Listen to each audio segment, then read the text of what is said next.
की माता है पुतली। मैं पुतली भाई कबीर पंथी अपने पुत्र मोहनदास को सत्याप्रेम अहिंसा और राम का महामंत्र दिया। इस महामंत्र से देश को आज़ाद कराएगा और महात्मा कहलाएगा।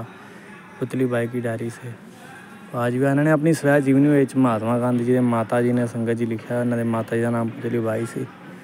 महात्मा गांधी जी ने सारी उम्र मेरे ख्याल से अपनी ज़िंदगी व्यतीत की है। हाँ जी पंडित जी।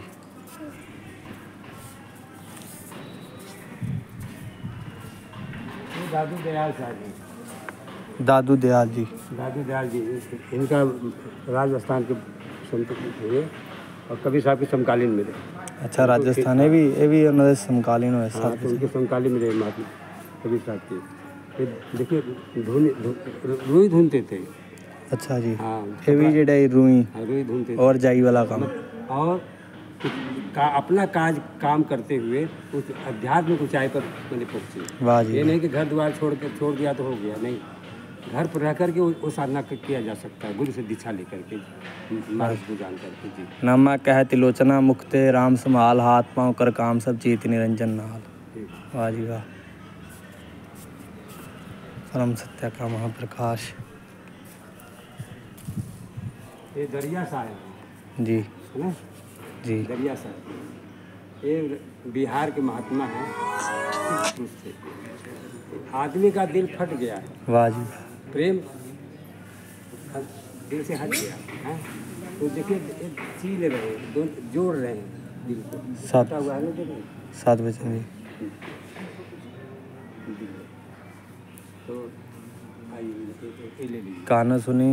हाँ कान सुनी सोच झूठ सब। संगत जी आप जी दर्शन कर रहे जी। तो भीति चित्र बहुत सा बनाया सब सही है। ये सेन जी महाराज जी राजा के दरबार में जाते थे, उनका मालिश मर्दन करते थे। सहज मिले अविनाशी। हाँ सहज मिले अविनाशी। ये देखिए घर गृहस्थी में रह करके साधना की ऊंचाई पर। ਇਹ ਸੰਗਤ ਜੀ ਜਿਵੇਂ ਗੁਰੂ ਨਾਨਕ ਸਾਹਿਬ ਜੀ ਦੀ ਬਾਣੀ ਆਂਦੀ ਹੈ ਅੰਜਨ ਮਾਇਨ ਨਿਰੰਜਨ ਰਹੀ ਹੈ ਜੋਗ ਜੁਗ ਤੇ ਪਾਈ ਹੈ ਵੀ ਸੰਸਾਰ ਵਿੱਚ ਰਹਿੰਦੇ ਹੋਏ ਵੀ ਸੰਸਾਰ ਤੋਂ ਨਿਰਲੇਪ ਰਹਿਣਾ ਗ੍ਰਹਿਸਥ में रहते हुए गृहस्थ से भोगों से उपराम रहना ये बड़ी महंगी साधन है। ये कोटन में नानक को नारायण जी चीत कोरोना जो कोई एक ही पहाड़ लंघ सकता है, हर किसी के बस की बात नहीं है। राजा के दरबार में जाते थे जी, उनका सेवा सत्कार करते थे, मतलब करते थे। तो एक दिन आप रास्ते में जा रहे थे, सत्संग चल रहा था, तो उनको मन में आया, विचार आया कि थोड़ा सत्संग सुन ले तब राजा के पास चलेंगे। और सत्संग सुनते सुनते वो भाव विभोर हो गए, क्योंकि वो साधना में थे, विभोर हो गए। तब जब सब समाधि खुली तो देखा आज तो गए नहीं राजा के दरबार में, क्या जवाब देंगे। फिर दूसरे दिन गए तो हाथ जोड़ कर खड़े गए, राजन हमको क्षमा कर दीजिए, कल हम नहीं आ पाए। अरे सेन जी तुम तो कल आए। भगत सैन जी सैन नाई बुतकार्या हो कार कार सुनया हृदय वस्या कल का मालिश तो ऐसा था, मतलब जीवन में ऐसा कभी नहीं हुआ। ये नाई का काम करते थे ना, नाई का काम करते। हमारे गुरु ग्रंथ साहब जी में बाणी दर्ज है इनकी। आप भय हरि नाई प्रभु जी तुम भक्ति के बस भाई, भक्ति के वशीभूत हो जाते हैं प्रभु। सही भगवान को नाई बनना पड़ा। तान महाराज तो कहें कल का तो ऐसा मालिश हुआ कि जीवन में ऐसा कभी नहीं हुआ था। क्या नहीं राजन हम तो नहीं आते। तो राजा समझ गए कि आप सत्संग सुन रहे थे, भगवान को नाई बन करके आना पड़ा। और हम तो समझ तो नहीं पाए, लेकिन तुमने तो हमको दर्शन करा दिया। की बात बड़ी कृपा संगत जी। तो सेनपुरा भी बनारस में है। 7 बजे जी बड़ी कृपा संगत जी महंत जी ते भी प्रेम रब नाल जुड़े हुए है, बड़ी श्रद्धा भावना इतिहास सारा दस रहे है। बोलन च एक मिठास भी हैगी है, खिच भी हैगी है। महाराज काशी नरेश है जी, काशी नरेश बनारस की काशी नरेश जी। कुल्हाड़ी लिए हैं, लकड़ी लिए हैं। क्यों लिया ऐसा? एक बार सदगुरु कबीर साहब, गुरु रविदास जी संत मंडली, कबीर साहब ने कहा है गुरु रविदास से, तुम चलो राजा के दरबार में, मैं एक जुक्ति कर रहा हूँ। और वो बात बता दे कि इसलिए मैं जुक्ति कर रहा हूँ कि मेरे पास लोग स्वार्थी आ रहे हैं, धन नहीं है, पैसा ये नहीं है, व्यापार नहीं चलता है, लड़का नहीं है, पुत्र नहीं है, ये बीमारी है, वो बीमारी, तरह तरह की मतलब ऐसे लोग कोई भक्ति मांगने के लिए नहीं आया कि हमको शांति की गरीबी है, हमको आनंद की गरीबी है, दुख से कैसे छुटकारा मिले, ब्रह्म ज्ञान की अवस्था कैसे प्राप्त हो, ये बात है। तो कहें ठीक है, चलने लगे।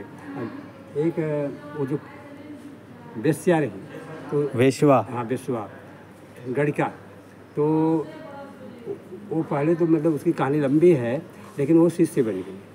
शिष्य बनी तो उसी को लेकर के पानी का बोतल लेकर के कंधे पर हाथ रख के चलने लगी इस बाजार में। अब लोगों ने कहा देखिए ये सिद्ध पुरुष बनते थे, कितना पाखंडी है, तरह तरह की मैंने बात बोल रहे थे। आज कहाँ गए इनकी सिद्धि आई। तब उनके भक्त ने समझ रहे हैं और साधु संत समझ रहे हैं कि क्या हो गया प्रभु के वेश्या के ऊपर हाथ रख करके कंधे पर चल रहे हैं, शराब का बोतल लिए हैं। सब चल गए राजा के दरबार में। तो सिपाहियों ने जाके कहा राजन से कि ऐसी ऐसी बात है। राजा ने आसन नहीं दिया। हम तो इनसे दीक्षा लेने वाले थे, लेकिन ये तो वेश्वागामी हो। हाँ, ढोंगी निकल गया साधु। तो उसके बाद जो पानी बचा था अपने पैर पर गिराने लगे। पानी थोड़ा सा था, बहुत दूर तक फैल गया। अच्छा। राजा ने पूछा कि राजन, अरे साहब पानी गिराने का क्या कारण है? कहे जगन्नाथपुरी में एक मेरा भक्त है, भोजन बनाते मतलब जल गया है, उसी का मरहम पट कर रहे हैं। राजा सोचा जगन्नाथपुरी बहुत दूर है, यहाँ से कैसे कर रहे हैं? उसके बाद चले आए कबीर साहब। राजा ने अपने आदमियों को भेजा और पता लगाया। तो हाँ, पता लगा कि रामहर्ष नामक पंडा था। कहा कैसे, क्या कभी भोजन बना रहे थे, अग्नि लगे, पाँव जल गया। तो कबीर साहब ने आकर के मरहम पट्टी किया। कबीर साहब तो उस समय वहाँ थे, यहाँ भी आए। तो राजन बात सत्य है।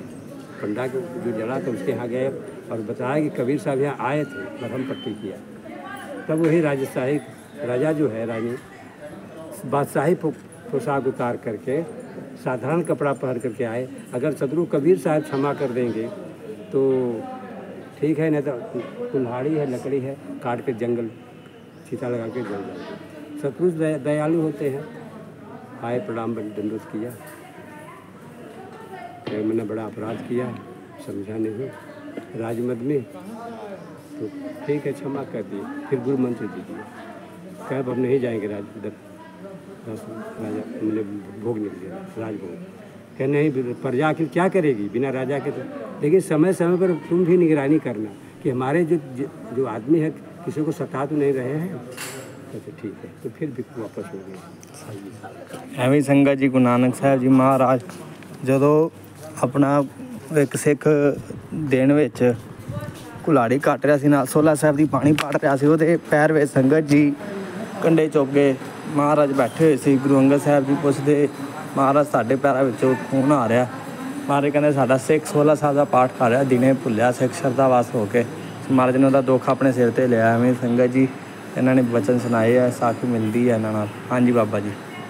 फिर समाधि मंदिर सभी के लिए सर्वचन जी यहाँ का मतलब यहाँ पे समाधि ली थी भगत कबीर जी ने। जब सदगुरु कबीर साहब ने जी मगहर में शरीर छोड़ा तो शरीर तो नहीं मिला, फूल चादर मिला। तो बिजली पठान और काशी नरेश राजा, तो कबीर साहब का मगहर में जो है मजार और मंदिर दोनों बनाते। राजा ने मंदिर बनवाया, बिजली पठान जो है नवाब और मस्जिद बनवाया मजार। वहाँ लड़ाई झगड़ा नहीं, आज भी लोग दर्शन करते हैं। कुछ फूल का हिस्सा लेकर के वीरदेव सिंह राजा वही राजा आए यहाँ, अपनी मतलब आस्था रखा। एक पंक्ति भी आती है, हर का संत मरा हड़म्बा तन रखना बांधिया जाई। भी मुक्ति सिर्फ काशी में नहीं है, जहाँ भी भक्ति करेगा वहीं पे उसकी मोक्ष प्राप्ति। लोग इसी पर हरि व्यास जी को कहा कि व्यास जी ने कबीर साहब जब सत्संग कर रहे थे कि मेरा कार्यकाल पूरा हो गया है, अब मैं अपने को धाम को जाऊंगा। तो हरि वो जो व्यास जी थे, मैथिली व्यास, कहे नहीं काशी में प्रकट हैं तो मगहर में समय नहीं जाएंगे, क्योंकि मगहर में मरने से गधा होता है, मुक्ति नहीं मिलती। तो उसे कबीर साहब ने साखी कहा।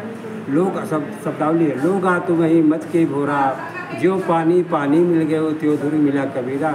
जो मिथिला को साचा ब्याह तो तोहरो मरम ही मगहर पा, मगहर मर नहीं पावा, अंतर मर तो राम न जावे। मगहर मर तो गधा हो, तो मछली व्यास करे, अंतर मर तो राम न जावे। तो कबीर साहब ने कहा काशी का मगहर उसर जोकर हृदय राम बस मोरा, जो काशी तन तजे तो राम के क्या नहीं हो रहा है। हे पंडित जी, वेद व्यास जी, जब ऐसे मुक्ति का ये धाम है तो ये वेद शास्त्र पुराण पूजा पाठ क्यों करते हो कराते हो? ये मुक्ति का धाम है, मुक्ति हो जाएगा, ऐसी बात नहीं है। इस भ्रम को तोड़ने के लिए सदगुरु कबीर को जाना पड़ा। सब नानक लीन पयो गोबिंद संजो पानी संग पानी। वाणी देवी बचन श्लोक महला नावा। गुरु तेग बहादुर साहब संगत जी हुक्म मंदा जो नर दुख में दुख नहीं माना, सुख से नर पै नहीं जाके कंचन मटी माने। अपना आ गया है महाराज। बाबा जी अभी और इतिहास पढ़ा के समाप्त हो गया, और पढ़ा के समाप्त हो गया। जहाँ पर कबीर साहब को लहर ताड़ा से ले आए ना, तो यहाँ पालन पोषण होगा जी। वो परिसर है, जूता पहन, चप्पल पहन, जल रहा है। हाँ जल तो रहा है। वहाँ पे लिखा था ना कि चप्पल जो है लिखा था, लेकिन जल रहा है तो सब लोग पहनते हैं ना। जल रहा है। एक है लिखा है आज भी महात्मा गांधी जी 1934 तो चले भगत कबीर जी दे पाए हुए पूर्णे होते।